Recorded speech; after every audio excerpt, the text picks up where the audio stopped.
Assalamualaikum warahmatullahi wabarakatuh. Kami dari kumpulan 2 merupakan mahasiswa-mahasiswi ijazah sarjana muda sains sosial, antropologi dan dakwah.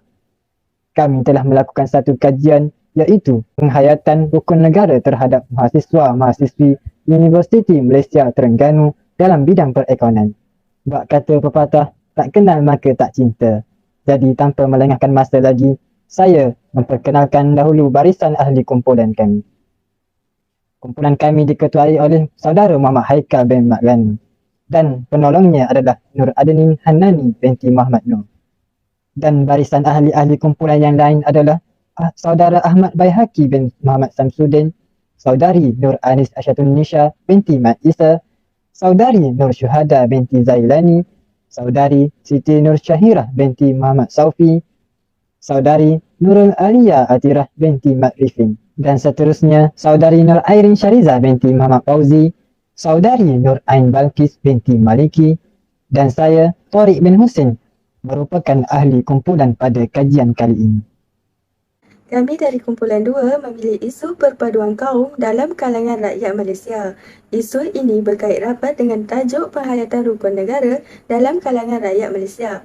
Rukun negara yang diasaskan pasca zaman darurat Malaysia merupakan tonggak utama dalam memastikan perpaduan dan keharmonian negara terus terpelihara.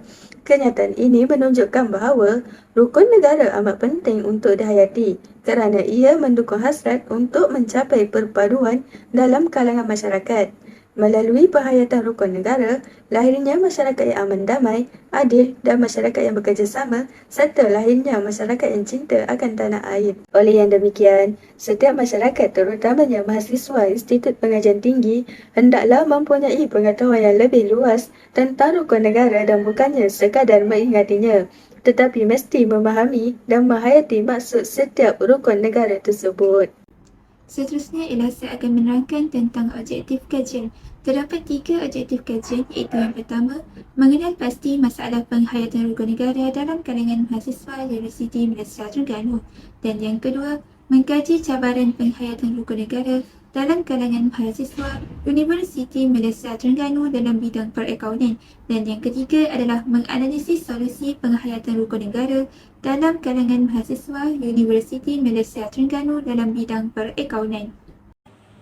Terima kasih kepada saudari Nur Airin Syariza atas penerangan objektif yang diberikan. Seterusnya, saya akan menerangkan tentang metodologi kajian yang digunakan sepanjang tugasan ini dijalankan. Kajian ini berbentuk kajian lapangan yang merangkumi beberapa proses, antaranya tujuan kajian, pemilihan responden yang terdiri daripada mahasiswa ijazah sarjana muda perekonomian di Universiti Malaysia Terengganu. Manakala penyediaan borang soal selidik pula dibuat melalui Google Form, pemerhatian pengumpulan data serta analisis data. Saya di sini ingin menjelaskan tentang dapatan kajian. Dapatan kajian yang disertakan di dalam poster ialah 5 cabaran dan 5 solusi pelajar yang menghayati rukun negara yang memperoleh skor sangat setuju yang tertinggi. Sewaktu soal selidik dijalankan, analisis dapatan kajian yang telah dijalankan ini ditunjukkan dalam carta pai di bawah. Carta pai dibahagikan kepada 2. Carta pai pertama ialah dapatan kajian berkenaan cabaran, dan manakala carta pai yang kedua berkenaan solusi.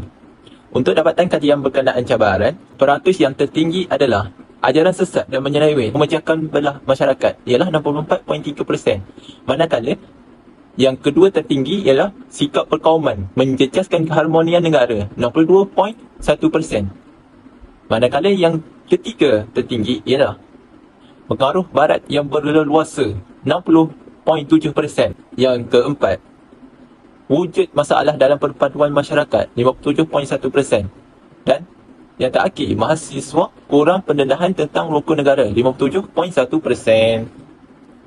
Manakala untuk carta pai yang kedua berkenaan dapatan kajian berkenaan solusi, yang paling tertinggi ialah menghormati raja dan perlembagaan 89.3%. Manakala yang kedua tertinggi dibagi kepada 3, iaitu individu yang dididik dengan agama mempunyai sahsiah terpuji sebanyak 82.1%. Dan yang ketiga, mata pelajaran kewarganegaraan wajar diajar sejak bangku persekolahan hingga ke institusi pengajian tinggi iaitu 82.1%. Manakala yang ketiga, memperbanyakkan aktiviti melibatkan ke masyarakat iaitu 82.1%. Dan yang terakhir, penggunaan bahasa kebangsaan faktor dalam mengukuhkan perpaduan kaum iaitu 78.6%.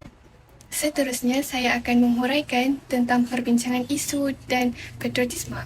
Perpaduan kaum adalah matlamat penting yang ingin dicapai oleh semua negara, termasuklah Malaysia. Ia penting kerana tanpa perpaduan, sesebuah negara akan menjadi lemah, sukar untuk dibangunkan dan mudah diancam oleh kuasa luar. Mengamalkan dan menghayati rukun negara akan melahirkan masyarakat yang bersatu padu, muhibah tanpa mengira kaum, serta bersikap saling menghormati antara satu sama lain. Melalui perpaduan yang mampan, akan dapat membantu negara mempertingkatkan dan mempergiatkan pertumbuhan ekonomi, mengekalkan kestabilan politik dan sistem pemerintahan negara yang demokratik. Rukun negara mesti dilihat sebagai kuasa dalaman yang dapat meningkatkan perpaduan dan semangat patriotisme dalam kalangan rakyat. Oleh itu, seluruh rakyat Malaysia perlulah menghayati dan mengamalkan rukun negara sebagai satu cara hidup kerana penghayatan terhadap rukun negara akan memelihara keharmonian rakyat Malaysia. Terima kasih kepada saudari Adini. Seterusnya, solusi dari kajian ini adalah peranan pelajar terhadap isu ini ialah dengan meningkatkan aktiviti, kempen dan segala bentuk usaha untuk menyuntik kesedaran masyarakat, terutamanya komuniti masing-masing. Antara contoh usaha yang perlu digiatkan ialah mengadakan program berunsur pencerahan tentang kewarganegaraan. Pelajar yang merupakan generasi paling mahir mengenali teknologi dan menguasai media sosial pada masa ini perlu aktif menghasilkan kandungan berilmiah dan menjurus kepada penghayatan rukun negara di laman sosial masing-masing. Kandungan media sosial yang mengetengahkan keharmonian masyarakat majmuk di kampus setempat mampu mencetus suasana perpaduan yang terpelihara. Justru, solusi peranan pelajar yang paling diyakini mampan dan mampu memelihara perpaduan melalui penghayatan rukun negara adalah dengan aktif menghasilkan kandungan media sosial yang berunsur positif dan ilmiah. Kesimpulannya ialah perpaduan kaum adalah matlamat penting yang ingin dicapai oleh sesebuah negara termasuklah Malaysia.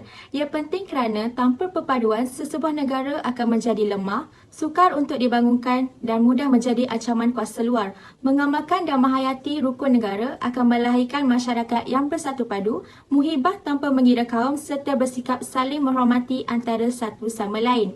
Melalui perpaduan yang mampan akan dapat membantu negara mempertingkatkan dan mempergiatkan pertumbuhan ekonomi, mengekalkan kestabilan politik serta sistem pemerintahan yang demokratik. Rukun negara mesti dilihat sebagai kuasa dalaman yang dapat mengikat perpaduan dan semangat patriotisme dalam kalangan masyarakat. Oleh itu, seluruh rakyat Malaysia perlulah menghayati dan mengamalkan rukun negara sebagai satu cara hidup kerana penghayatan terhadap rukun negara akan memelihara keharmonian rakyat Malaysia. Itu sahaja daripada kumpulan kami. Sekian, terima kasih.